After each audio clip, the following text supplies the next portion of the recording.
Peace. Today's our topic is rocks and minerals. तो इस चीज़ को अच्छे से समझने के लिए जब हम रॉक्स की बात करते हैं तो आपके दिमाग में एक बात आ जाती है, बड़ा अमाउंट सब जो आप डे टू डे लाइफ में जिनसे आप का इंटरेक्शन होता है वो होते हैं स्टोन्स, छोटे छोटे से कंकर पत्थर वगैरह।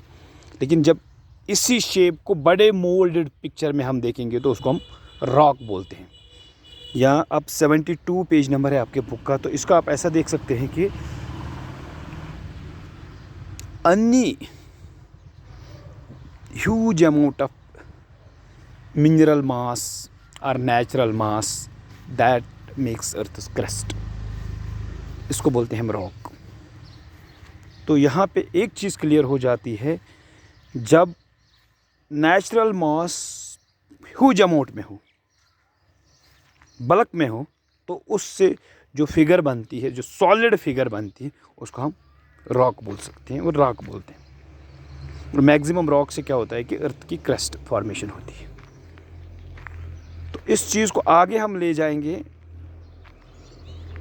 जानने की कोशिश करेंगे।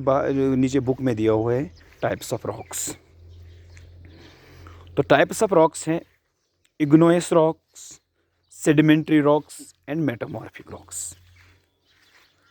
जो टर्म इग्नोयस है मीन्स मेड फ्रॉम फायर, वो रॉक्स जो फायर से बनी हो बिल्कुल।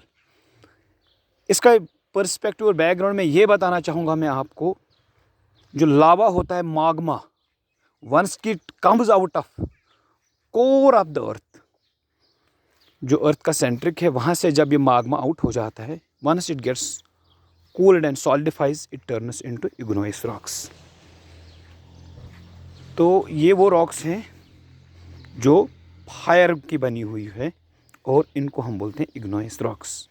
इसकी एग्जांपल्स दी गई है आपके बुक में, आप देख सकते हैं।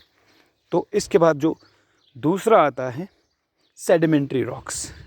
सेडिमेंट्री रॉक्स क्या होता है कि यही इग्नोयस रॉक्स या एक और फॉर्म है रॉक्स की, जे वाश आउट हो जाती हैं और सालों साल, कई साल, बहुत समय बाद एक जगह से एक लेयर की तरह परत में जम जाती, उसके एक ऊपर परत जम जाती। तो लेयरिंग का प्रोसेस चलता रहता है और ये जो रॉक मिनरल्स है या जो मिनरल पार्टिकल्स है, ये सेडिमेंट हो जाते हैं। सेडिमेंट होने के बाद ये सॉलिडिफाई हो जाते हैं, एक शेप ले लेते हैं।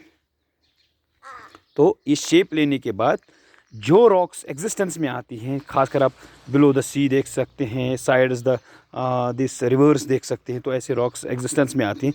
तो इन रॉक्स को हम बोलते हैं सेडिमेंट्री रॉक्स। ये वीकर होती है in comparison to igneous rocks. Sedimentary rocks का आपके पास एग्जांपल है लाइमस्टोन है आपके पास, या बहुत अच्छी एग्जांपल मैं दूं आपको, एक नमक आता है यहाँ पे, सॉल्ट रॉक जिसको हम बोलते हैं। मतलब वो भी एक रॉक ही होती है, because both the constituents of the your rock salt are minerals. So वो रॉक जिसको आप यहाँ पे, हमारे यहाँ प्रोनाउंड है पाकिस्तानी नून, तो वो जो है वो रॉक है। तो over the years these minerals get sedimented and result in the formation of a sedimentary rock salt है आपके पास, कॉमन में मिल जाएगा। अगर आप ऐसे करेंगे आउटसाइड प्रीमिसेस, दुकान वगैरह में भी खुले हम मिल जाते हैं। तो ये हो गई ये एग्जांपल। इसके बाद एक और चीज़ आ जाती है metamorphic rocks. Meta means change, this is a process metamorphosis which means those both rocks, igneous as well as sedimentary rocks, when get changed into their form and they form a new type of rocks, those are called metamorphic rocks।